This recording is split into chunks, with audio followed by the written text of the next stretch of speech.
اهدنا الصراط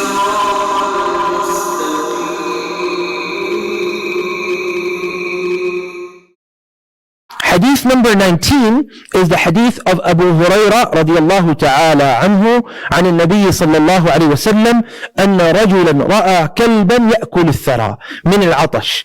A man saw a dog eating mud from the severity of thirst. So some man saw a dog afar. He was eating some mud. He was really thirsty. Obviously mud has some water in it as well. So he was eating from this mud to kind of fulfill its thirst. فأخذ الرجل خفه فجعل يغرف له به حتى أرواه. So this man, he took his sock and went to a little pond and started filling that sock. He took his leather sock, he filled it up with water, and he would go to the dog and give that water to the dog once, twice, and quenched the thirst of the dog like this, right? And the Prophet ﷺ, he said, so Allah appreciated this deed of his and entered him into paradise because of this one deed. That he simply took his sock to give the water to dogs, right? Now, this also shows you that there's something wrong we're doing in terms of what we think of dogs. Like dogs, yes, they are considered najis. Even that's a matter of khilaf. Most of the scholars, they do consider dogs najis, but not all. Right? And there are a hadith of the Prophet ﷺ specifically giving us guidance on how to purify a utensil when a dog licks that utensil. But you see, this person, he went obviously close to a dog.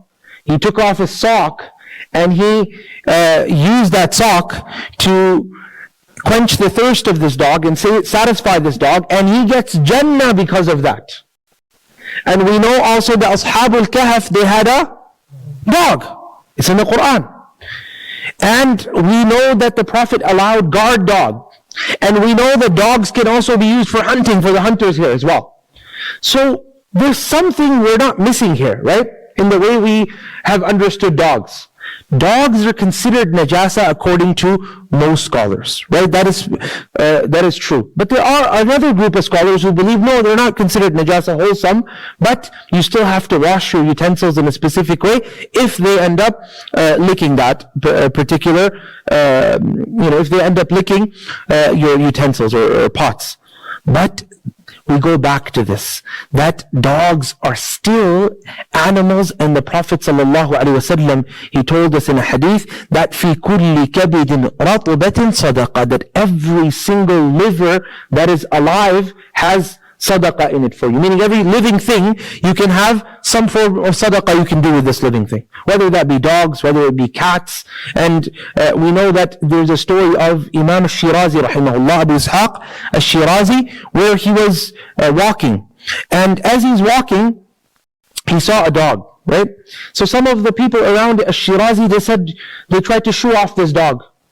And Imam al-Shirazi said that let the dog be. I'm going to walk on the side and he can walk on the other side. He said, don't you know that this road is shared between me and the dog?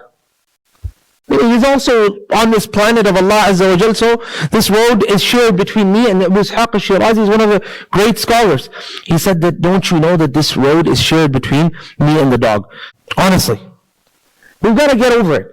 Yes, none of us want to be close to a dog because there's the possibility that it will come and lick you and then you have to purify yourself, right? There is that possibility. But obviously this guy's sock was licked as well. This is true. What if you work as a vet? Every day you're going to see dogs. There are specific hadith, the Prophet said, don't keep the dog at home. That's a different story. But at the same time, guard dogs are considered allowed. So you're going to have him outside. So this dogophobia, we've got to get over it.